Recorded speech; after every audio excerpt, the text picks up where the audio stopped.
Hello everyone, welcome to the Providence Art Club kitchen. I hope everybody is safe and well. So I thought we'd bring a little fun from the kitchen to you during these times, and today I'm going to prepare a stuffed pork tenderloin saltimbocca. I'm assisted by Scott King, our sous chef here, and you may see Esther in the background. She's our dishwasher, probably one of the most important people here. So what we're going to do first is we're going to butterfly a tenderloin, clean it for this stuffed pork tenderloin saltimbocca. Disclaimer, I'm not wearing a mask because I want you to understand what I'm saying, and I don't plan on selling this food that I'm preparing today. We do wear masks in the kitchen and gloves during all of our work time here at the club. So right now we're going to make the stuffing for our stuffed pork tenderloin saltimbocca. What we're going to do first is we're going to start with a sauce pot here. I like to work quick, so I have it on high, but I'm not looking to burn it or work too long on it. So the first thing I'm going to do is add some extra virgin olive oil.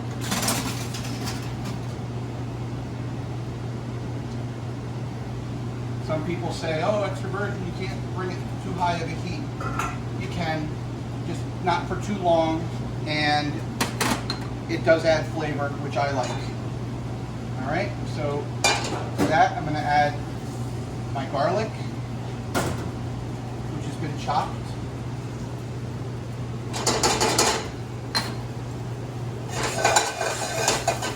I'm going to add my diced onions.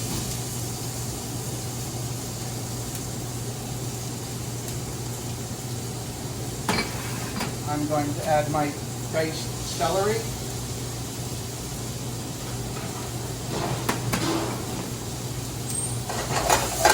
And I'm going to sweat this out very quickly.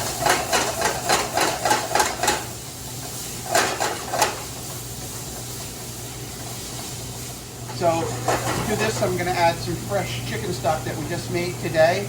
What's floating on top is chicken fat. Fat is flavor. There's nothing wrong with that.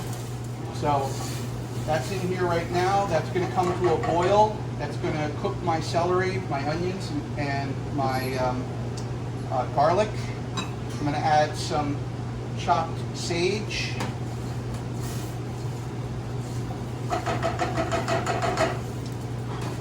I make a seasoning mix here, which is white pepper, black pepper, kosher salt, and granulated garlic. Season that a little bit.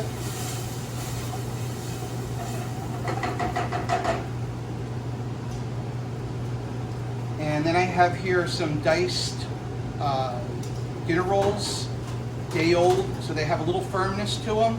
I like dinner rolls. They get a nice bite when they're made into a stuffing.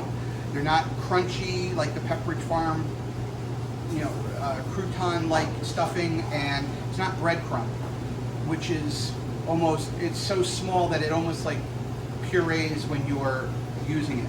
So this has a nice bite. So I'm just going to add this. I'm at a boil here. That's all I want, just bring it to a boil. That's going to be enough to cook my celery and onions because I diced them nice and small. I'm going to add this.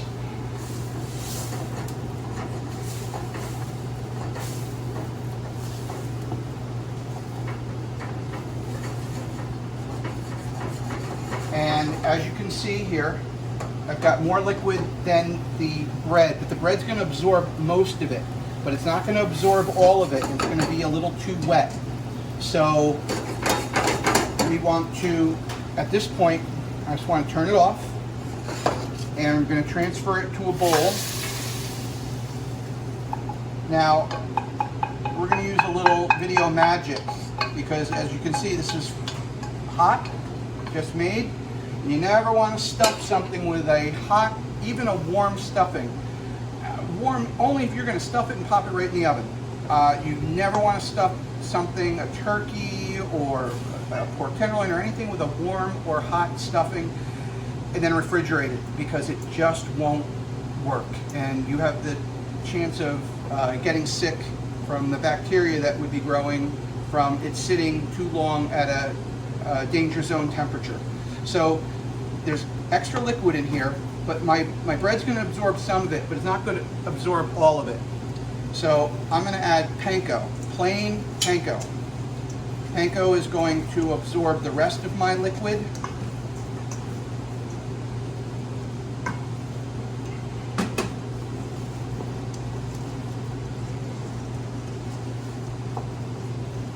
I still think it's a little wet because I need it to be somewhat firm in my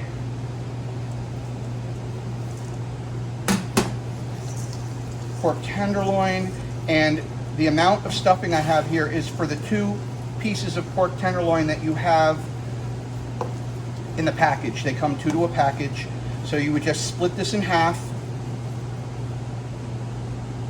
stuff one, stuff the other, and you can refrigerate, you can freeze half of it, you could stuff both of them and cook one of them and freeze the other one for another time. It's up to you. So now I've got my stuffing, and I happen to have in-house 2-ounce burrata. This burrata is fresh mozzarella cheese stuffed with creamy ricotta cheese. If you can't find burrata, you can use fresh mozzarella broken up. I have it, and you know what? I think it's even better. It's going to give me a little bit of creaminess in my stuffing. I'm going to break this up. Now, we're pretending right now that this stuffing is cold because the cheese is going to melt from the heat. But I have one already pre-done. But this is what you would do with your cold stuffing. Just break this up. You'll have your stuffing for your pork tenderloin saltimbocca. So, what I have here is a fresh pork tenderloin, and I have a boning knife. It's a little fillet knife, which is easier to remove some of this silver skin. This part right here is the silver skin. It's going to be here, and there's a small little piece over here. But there's other fat on here which I will leave. Fat is good. Fat is flavor. So I'm going to just take a nice sharp knife. I'm just going to work my way down. The pork tenderloin is very lean. It doesn't have a lot of fat to begin with. This fat that I'm removing, the silver skin, is chewy, inedible fat. You don't want to be chewing on that. And that's it. As you see, you don't have a lot of waste with your pork tenderloin.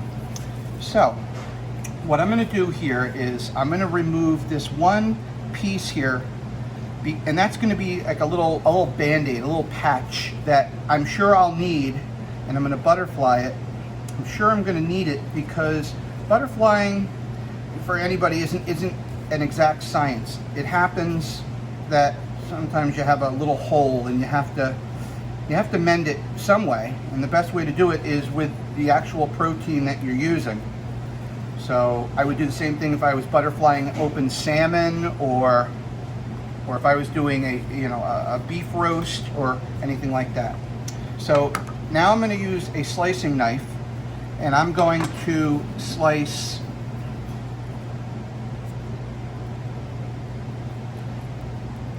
right down, and as you can see, this is how much of a I guess a width that I'm leaving as I come across. If you have a nice long knife, that's good. I could do it with this small knife that I had a moment ago. It's just that I'm doing a long cut, and there are certain knives for certain things. So that's my first cut. Now I'm just going to roll it over, leaving this part flat on the cutting board, and I'm going to bring it. I'm adding a little pressure near the back end, like where the handle is, just a little bit, and I'm letting the nice sharp knife do the work. Just giving a little sawing motion.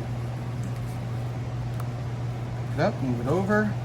Now I have a second area that's flat, and now I'm going to do it again.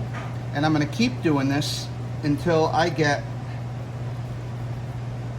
one nice flat piece. And that's what we call butterflying. So that's about as far as I can go.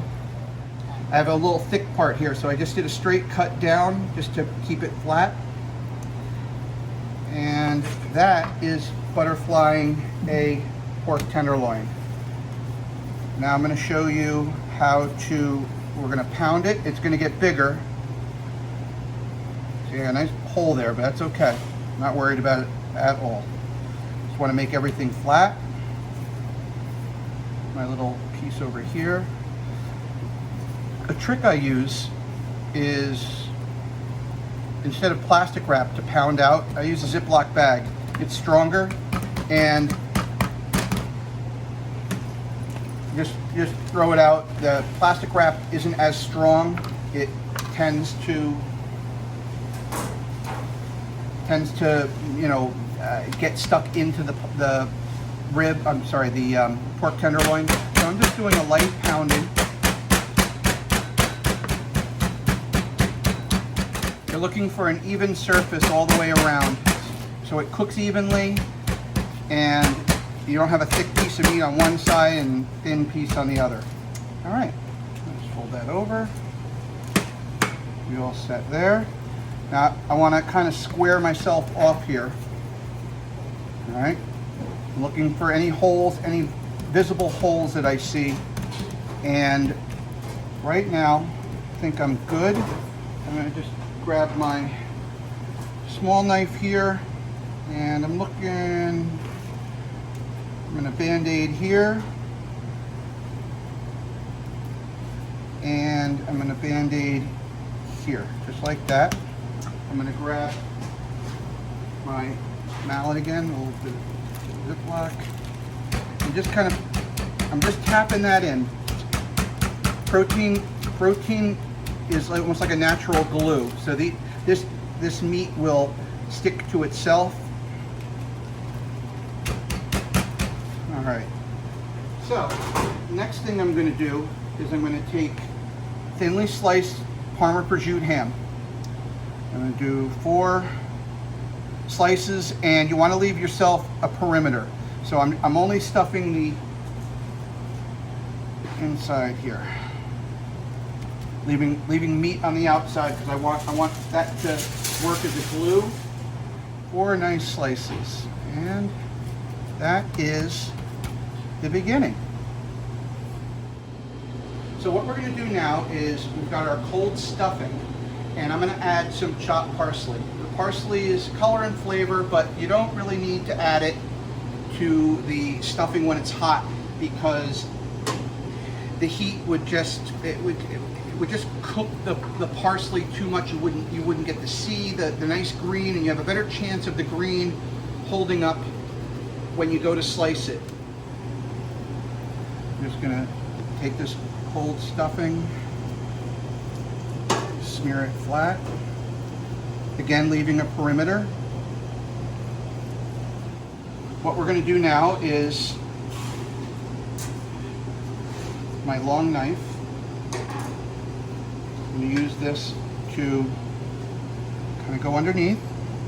We're going to start rolling this pork tenderloin.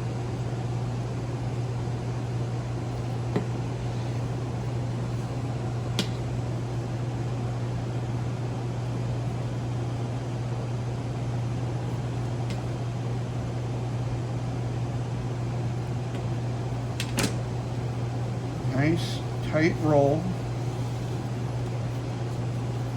You want to put the seam side down. There you go. And you want it, what I'm doing right here is I'm just smoothing it out and manipulating the stuffing so that it is even. Now what I want to do, so I'm going to just put this guy up here, and I'm going to lay down 4 slices of Parma prosciutto ham, and I want just the edge of one piece overlapping the first piece, the second piece, and then the third. like a shingle effect is what I'm looking for here. Pressing down where they meet, just to give them a little bit of strength. And we're going to take our pork tenderloin, and I'm going to turn it upside down so the seam is up here, because I want the seam to end up on the bottom. So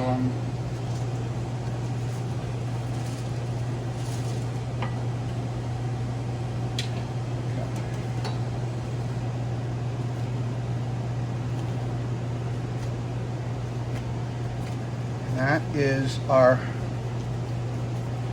prosciutto wrapped pork tenderloin. Here's the seam on the bottom where the prosciutto meets the other prosciutto, and that's the first part I want to sear, is right there. I don't need a lot of fat because I got a non-stick pan.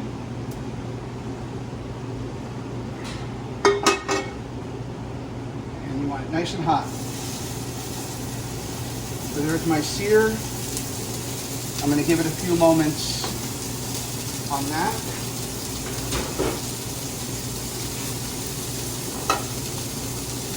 This is the strength of the seal, is on the bottom here, which is where I'm searing the seam. Now I'm going to give it a little turn.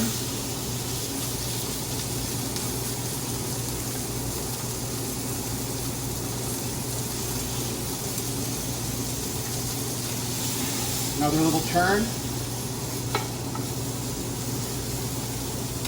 All we're doing is searing the outside here. You can see this is the bottom. I've glued it together. And this has held the seam of the pork tenderloin together as well.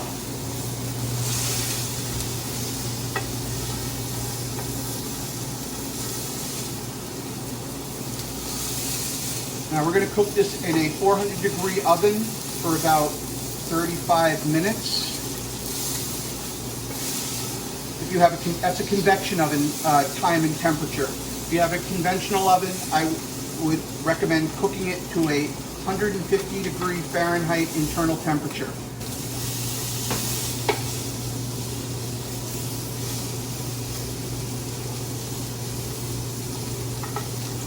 Key to a good sous chef is being 2 steps ahead of me. So he's already thinking, because he knows what I need, and that helps me to keep going with what I need to give you what you need. So I've got a nice piece right there. So now we're going to make the sauce for the saltimbocca. It's basically a marsala sauce with mushrooms and the addition of sage. So right here, I'm going to add some extra virgin olive oil. And to this, I'm going to add some onions, garlic,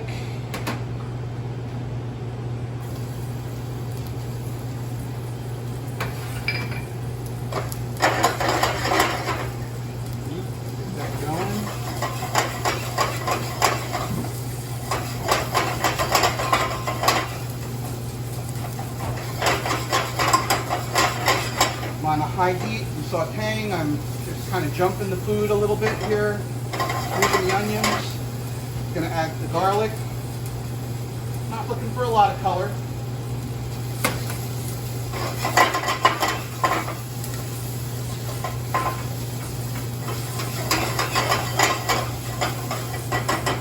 I'm going to add my mushrooms that have been sliced. You can use pretty much any mushroom that you'd like.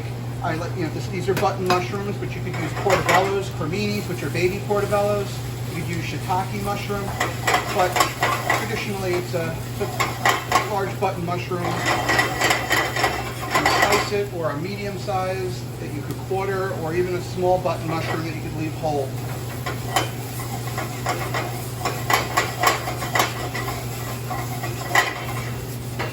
And once that cooks, I'm going to add some marsala wine away from the flame, because that steam is flammable. Let it calm down. I may get a little flame, but I won't get a flame slower if I were doing it over the flame. Never add alcohol over flame. All right, so we're going to add some sage. It's been chopped.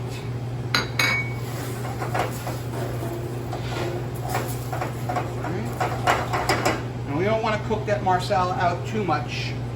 So we're going to add chicken stock. Again, having the fat in there is a good thing, but if you have to buy from the store, I like the collagen bone broth, or whether it's chicken or beef, bone broth is the best. Stock, if it says like chicken stock, that's better. And then broth is just it's like a weak version.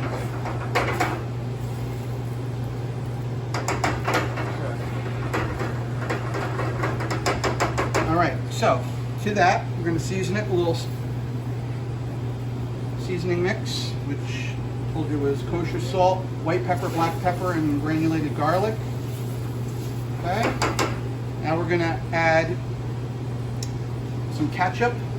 This is a little secret weapon with making a marsala or a saltimbocca sauce. It adds that umami layer, which is that fifth taste. And it's just like adding soy sauce, which is another umami flavor. It just brings out all the other flavors, which is, it's nice. It's just a real nice enhancement. So then to this I'm going to use this is Kitchen Bouquet, but you can use any kind of browning agent. I like a brown sauce. I think brown is delicious. Brown food, brown sauces. For meats, that gives me a nice brown sauce. And then I'm going to take some water and cornstarch, even parts. It's cornstarch and water, and I'm just going to add it in to my boiling liquid. Add half, add a little bit more, and I'm going to add the rest. Let it come back to a boil. We're going to get a nice thickening. And the last thing I'm going to add to it, as I would add to any sauce that has wine in it, or whether it's marsala, port, Pinot Noir, Cabernet, whiskey, if I was doing a whiskey sauce, you want to taste what you're calling it. So I put a little bit more of whatever that is in at the end. So I have a quarter cup of marsala wine.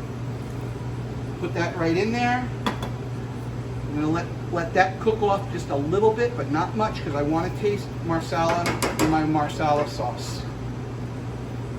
And that's the sauce. So we're going to take this and we're going to some nice slices. Look at that. Nice slices here. It all depends on how hungry you are as to how much you want to serve per person. 2 pieces is good. 3 pieces is better. You can always go with 4. Today we're going to go with 4. I'm going to take 4 of these beautiful. Actually, you know what? I'm going to do this first. I'm going to take a little bit of my sauce.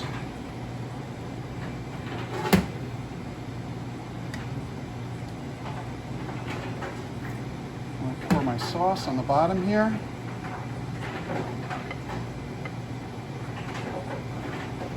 Presentation is important. And then I'm just going to take this and I'm going to shingle it over the sauce. And then I'm going to take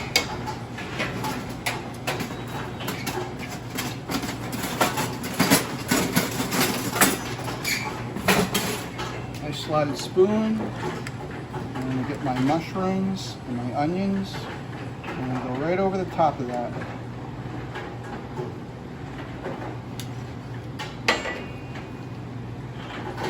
And that is the stuffed pork tenderloin saltimbocca.